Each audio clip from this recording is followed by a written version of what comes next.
be enormously successful. It's about truth, the damn truth, New York's truth, the truth behind the BS. For New York, nothing at all in between. This is Bernard McGurk. Bernard McGurk. Sir Bernie. This is Sid Rosenberg. The one and only Sid. Live, local, on it. You never know what's going to happen. Exclusively. What is this? 77 WABC. Boy, the way Glenn Miller played. Songs that made the hit parade. Guys like us, we had it made. Those were the days. Well, we're moving on now. Moving on to the east side. To a deluxe apartment in the sky.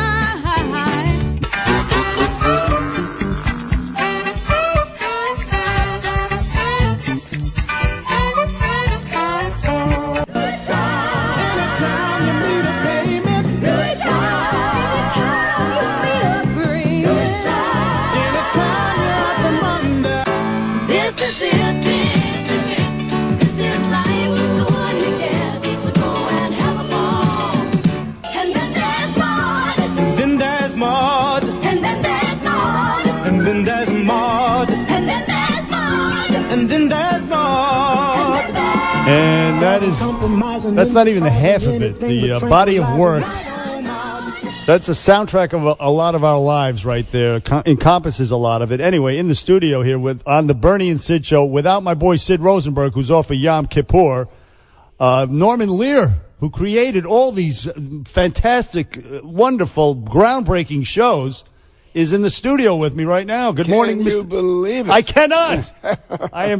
Look, I'll just read All in the Family, Sanford and Son, Maude, Good Times, The Jeffersons, Hot in Baltimore, One Day at a Time, Mary Hartman, et cetera, et cetera. Fernwood Tonight, which was hilarious.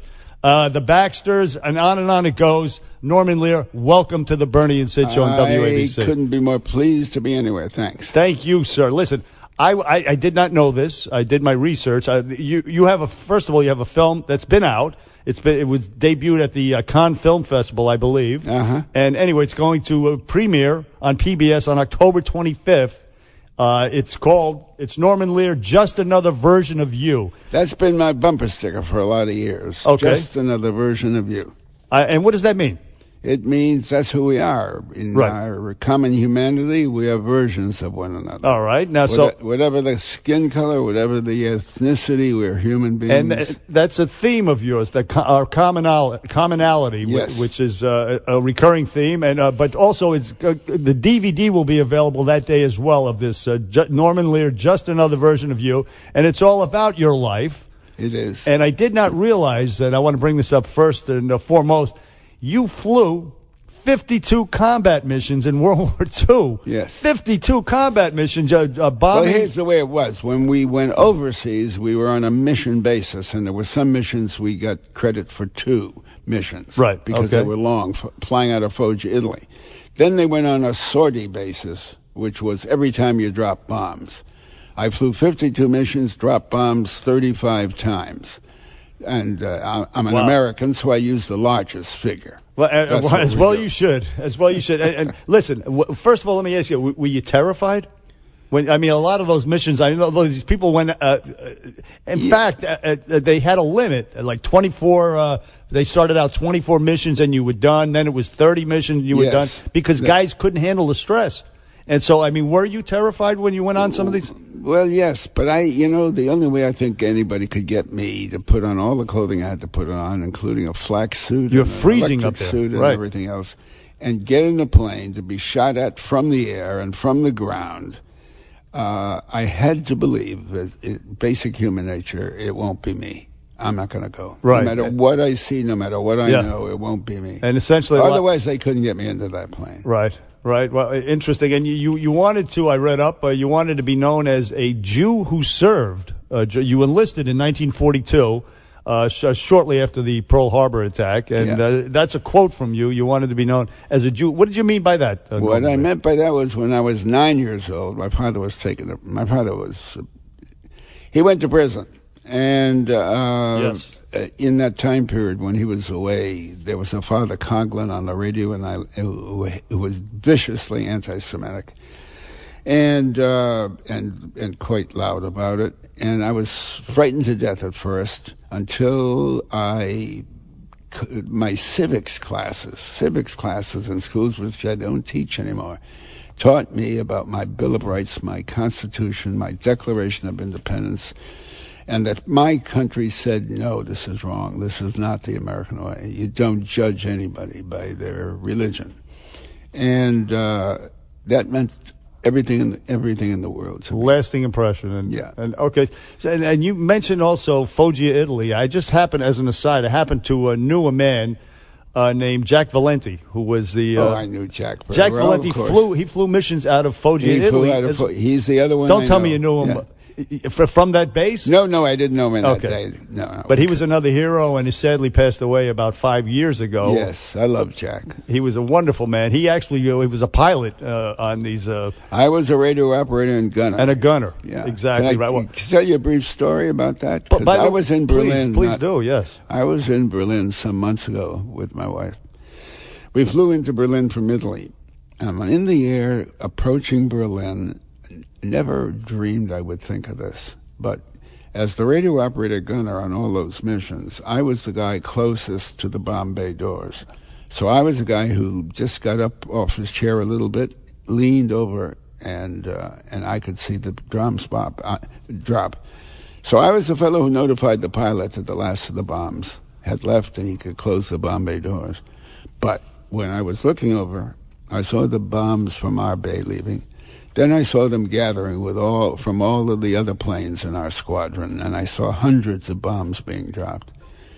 And I thought, if they don't all hit the target and one hits a home, and I thought, I don't care. The hell with them.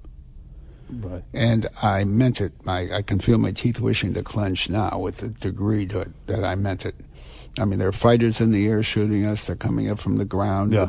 Understandably, yes. But the point is, I thought on the way home often, if anybody came to me at that instant with a piece of paper and a pencil and said, Mr. Lear, you signed this and you will forever mean that you didn't care if it dropped on a home. All I could do, because I've never been tested, thank God, is pray that I wouldn't be that person. I knew to my heart I would not be that person, but I haven't been tested. Yes. And I read that about you. You have a conscience. In other words, in the moment, of course, you did what you had to do and you felt that way. But I think we all have to realize in our common humanity, we are capable of doing the worst of anybody else that anybody else might do, and also capable of the best. It's a question of how we decide to live. Exactly. Speaking with Norman Lear on the Bernie and Sid Show, Norman Lear, whose movie premieres on PBS on October 25th at 9 p.m. It's called Norman Lear, Just Another Version of You, and it recounts an incredible life that Norman Lear has had, who's 94 years old, by the way. And before we move on to your early life, which I want to do momentarily, the creator of All in the Family and Buku, groundbreaking comedy shows to change the landscape on TV. But you're 94 years old. Did you vote for FDR? I voted for FDR. You voted for Franklin Delano Roosevelt. And listen, and did you smoke, drink? What do you do? Push-ups? I mean, you take yoga, or you just laugh a lot? You know what I do? I realize that it's taken me every split second of my life to utter the words I'm uttering now. Right. To look at you across these two microphones in this studio, talk to the people who are listening. And it's taken them every split second of their lives to hear me talk. Right. So I'm way ahead of all of you because your numbers add up more than mine. Yeah, more than 94. True. And I read that you said that a lot of people, you still, have this curiosity and this zest for life. A lot of people in their old age, due to the culture, they stop in their 60s. They stop having some of the things that you have, which maybe explains why you are sitting here at 94 as sharp as ever. Because I feel myself to be a peer of yours. If you're 50, I'm 50. Right. If you're 18, I'm 18. I love it. Now, but to your life, Norman Lear, you grew up poor in Connecticut, and you mentioned before your dad did jail time. And you say that the characters, Archie Bunker, Edith Bunker, were partly inspired by your mother and your father, that your dad called you Meathead, And he referred to your mom as a dingbat and dummy and stifle yourself and all of that stuff. Tell us about your childhood. Well, I was 9 years old when my father was taken away. He was going to Oklahoma. And my mother was saying, Herman, I don't like those men. These men he was associated with. And stifle Jeanette. And he went. He was going to bring me back a 10-gallon hat. And that might explain my fascination with my hat. Right, which the trademark hat you have on right now. Because he never brought back the hat. And that's sad. He was arrested when he got off the plane. The next night, my mother was selling the furniture. We were moving. Wow. She couldn't live there. She was so ashamed. And standing there while my mother was selling my father's red leather chair from which he used to control the radio dial, and I spent so many happy hours with him, this grown man puts his hand on my shoulder and says, well, Norman, you're the man of the house now. And that could have been the moment when I realized the foolishness of the human condition. Right. I'm 9 years old. I'm clenching, by the way, a roll of tape that my mother, cloth tape, that said Norman M. Lear, Norman M. Lear, Norman M. Lear. My mother had yet to sew into the camp goods I was taking with me to go to camp. I never went to camp because of this. Right. But in that situation, can I say asshole? Yes, you can. Yes, he Absolutely. said, Norman, you're the man of the house now. And that had to be the moment I realized the foolishness of the human condition. Wow. No, so it was a lasting impression, of course, shaped your life, essentially. And, Very much so. And then you go off heroically to World War II. I can say that you probably won't, but 52 combat missions. And then afterwards, you become sort of a traveling salesman. And in the 50s, somehow or other, you become a comedy writer for you're writing for Dean Martin and Jerry Lewis, among other shows. Right. And just as an aside, did Dean Martin and Jerry Lewis actually really hate each other? I mean, no, they were very connected. These were the first 3 years of the Colgate Comedy Hour and the first 3 years of their giant stardom. And Dean was a loner, and he was annoyed by a lot of Jerry's behavior. But they were good friends. Right. Good friends. So you're writing comedy at this point. Yes. And did you have any early influences at that point? Well, I was a kid of the Depression, so I had one uncle who used to flick me a quarter. He said he was a press agent associated with the medium, and I didn't even know what a press agent was. I was 10 years old or so. And but that was my role model. I wanted to be a press agent. Wow, but comedically, it wasn't like Bob Hope or Jack Benny or anything like that. It was your uncle who flipped a quarter and said. No, I wanted to be a press agent. When I came to California to be a press agent, I ran into Ed Simmons. He came to be a comedy writer. Now, I had right after the war been a press agent for a year before I was fired. I could tell you why I was fired. Please do. Well, we have plenty of time. No, if you have the time, we have the time. I was fired for George and Dorothy Ross. They were important press agents in office. We had one show called a variety on Broadway show called Are You With It? Some few people maybe listening would remember. Are You With It? Are You With It was the title of the show, and Jane Dulo and Johnny Downs was a star then. They were the stars of the show. One of the acts was Buster Shaver and his midgets. And his lead midget was named Olive. So I wrote for Dorothy Kilgallen in the Journal American, a columnist, this item, which she printed. Buster Shaver was seen shopping Fifth Avenue, he on foot, with Olive, he on foot, she on a St. Bernard. And she printed it. And somebody must have said, Dorothy, what the hell are you doing? I mean, this is... She on a St. Bernard. So she called George Ross and wanted me fired. I was making $35 a week. He cut me to $30. And I wrote some other piece, not unlike that somebody else got, what the hell are you doing, Dorothy? This time he fired me. Okay. So and then after that, you went on to. After that, I went out to California to be a press agent. Right. Ran into Simmons, who wanted. Our wives went to a movie. Our wives were friends. They went to a film together. And while they were away, we wrote a parody. And when they came home, like 10:15 or something, we went out and we sold the parody in a nightclub for like $30, $40, I don't know. Wow. And then we started to write together because we saw we could make money that way. And history was made thereafter. So that was in the 50s. And so now move ahead now. By the way, I'm speaking to Norman Lear, whose movie premieres on PBS. Norman Lear, Just Another Version of You, Tuesday, October 25th at 9 p.m. DVDs will be released on that day. The film will be on Blu-ray, DVDs, etc. So into the 60s, you become, you actually make a movie, and you win an Oscar for this movie, Divorce. I was nominated for an Oscar. Nominated for an Oscar, excuse me, Divorce American Style. And at the time, you're trying to pitch this pilot to ABC, which eventually became All in the Family. They reject it, but Right. CBS ends up taking the third attempt at making this pilot, which was based, by the way, on a British show, Till Death Do Us Part, I believe is what it was called. Yes, that was the title. About a Cockney guy who's a xenophobe, and he's got a socialist son. Right. And so you take some of your I was doing the Martha Ray show when my partner Bud Yorkin was making a film in London. He saw the show, told me about it. I immediately thought, my God, how could I never have thought about that? And this took place a few days after a friend of both of ours, I can't remember his name at the moment, but he was just divorced with 5 kids. I was in the middle of a divorce with 1 kid. I was having a great difficulty.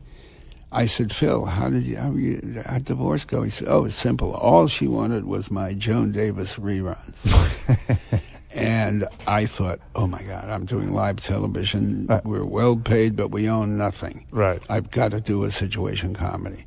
A few days later, I hear about Till Death Us Do Part.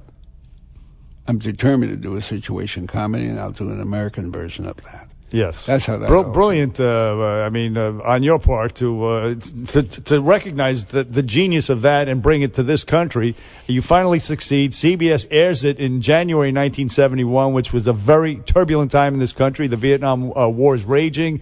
Race relations are in the toilet at that point, and it debuts. And by the way, you initially wanted to cast, I understand, Mickey Rooney. No, I didn't want to cast him, but I thought about him. You thought about Mickey Rooney, but somehow or other... No, I called him on the phone and told him what the show was all about. He said, he spoke of himself in the third person. This is unforgettable. And he said to me, Norm, you do that, they're going to kill you. They're going to kill you in the streets. You want to do a show with the Mick? Listen to this. Vietnam vet... Vietnam vet, private eye, short, blind, large dog. This is interesting. He's telling you, and we wouldn't be sitting here today if you took his advice. I'm so glad I did. Absolutely. So you get Carol O'Connor comes along. Fortuitously, Carol O'Connor comes along, and he's perfect for the part. And the show begins in January '71. And it was more than just a comedy. You characterize what it was and what you wanted All in the Family to be. Well, I guess you could characterize it by the what the hell did they call it? The words that preceded on the air, the network, and an advisement. Yeah, disclaimer. A disclaimer. Yeah. Don't watch this show unless you're. Yes, I have that somewhere. The disclaimer was funny, Yeah. right? And then, it was one fight after another about what we were saying and what we were doing. And they, I'd made it twice before for ABC, so they knew very well what I insisted upon doing. Right. But it went to the very end. The last day before, the show was airing that night in New York 3 hours earlier than California, and we were still fighting over something Archie said when he entered. In fact, they wanted to air the second episode first, yes. And you said if you do that, I quit. I won't be here. And you got your way, and the initial pilot did air. It was controversial. The disclaimer was, the program you are about to see is All in the Family. It seeks to throw humorous spotlight on our frailties, prejudices, and concerns. By making them a source of laughter, we hope to show in a mature fashion just how absurd they are. And then the show began and history was made. Now, Mr. Lear, speaking with Norman Lear, can you hang around? Can we do some commercials? Absolutely. Are you good to go? 5 minutes, you say? Well, listen. Is that all? I thought we were going to spend the rest of the day. I thought we were going to spend until noon. How about till 11:50? 11:50, we can't do it. So you caught a lot of hell for this show. I mean, a lot of people loved it. It got mixed reviews. People loved it, and some people said it reinforced bigotry, and you said no. And by the way, you invoked your family. You said some bigots are lovable. Or it turns out that people liked Archie, in other words, to make a long story interminable. Yeah, but nobody ever wrote me who liked Archie, and I did get a lot of mail who didn't say somewhere toward the end of some letter, but why don't you go back where you came from, or Jew bastard. You got that? Yeah. Yeah. I got a lot of that. But still, even people, for example, people like Bill Cosby, civil rights groups were split. Some people said it was brilliant. Bill Cosby said it's offensive, get it off the air, and other people said no, it's doing. By laughter, we're purging prejudice by exposing it, and I think that sentiment won the day. It did win the day, and today, I walk into these studios and 3 people come up to me quickly and tell me how much they laughed with their family. Oh my God! Laughing with their dads is something I hear all the time. That you ain't lying, Norman. I laugh with my family as well. Watch on Saturday night. Some nights you had 50 million people watching on a Saturday night. Incredible. Yes. And it ran for my favorite statistic is reading once that the water table in New York shifted when commercials came on. Right. And let me ask you this now. Today's politically correct climate, you wouldn't be able to make that show, nor would you be able to have made the Jeffersons and some of the other shows because they would say that a white guy can't make a show about black people. I mean, what do you think about the climate today? Even have Jerry Seinfeld and Chris Rock won't perform on college campuses and you're a big First Amendment guy because they say free speech is under attack all over the place. What do you think about the climate today, Norman Lear? I think we are, we're back where we were, if not further, in the depths. We've regressed, in your opinion. I think so. When you look at the LGBT issue and see how far it's moved over the years, with the media helping it every step of the way, you realize where race issues are concerned, we're no place. We're just where we were at the time. Right. It's a sad. But we're talking about it more, and that's where the hope lies. Okay. There is an optimistic note there. Now, you addressed, somebody asked you, would Archie Bunker vote for Donald Trump? And you say? I said, I think Donald Trump represents the middle finger of the American right hand. Right. The American people look about at the bank that just which one is the bank? The Wells Fargo. Recently, right, yeah. The cosmetic company the pharmaceutical company. Sure, with the Unimed thing, whatever they call it. The automobile bag. EpiPen. EpiPen. Right. Yeah, I mean, everywhere you look, we are so mistreated, we humans of the species, and you think our leadership. Trump is a manifestation of that anger. Yes, he is. They're saying this is the kind of leadership you give us. Take this, and he represents that middle finger of the American right hand that's saying take this. And I know they're showing great, in numbers that are frightening. But I believe at the heart they know who the hell he is, and which is, in your opinion, you could speak your mind. Which is what? What do you think he is? Well, he's. I started to say horse's ass. He's so much worse than a horse's ass. Yeah, I'm a big Jill Stein guy. I have to tell you. I think of horse's ass. He's a horse's dump. Hey, Norman Lear, listen, sadly we are out of time. But the American Masters on PBS, it's the American Masters show series on PBS. Norman Lear, just another version of you. Don't miss it, folks. Tuesday, October 25th at 9 p.m. on PBS, Channel 13 or 21 in this area. Norman Lear, just another version of you. An American treasure. It's all about his life, about making All in the Family, the Jeffersons, Good Times, Maude. We thank you. We love you. And we thank you for everything. So check it out. Norman Lear, an honor and a pleasure. Thanks for coming in on the Bernie and Sid show on WABC. Thank you, Bernie of Bernie and Sid. And we'll be back after Deb with the news.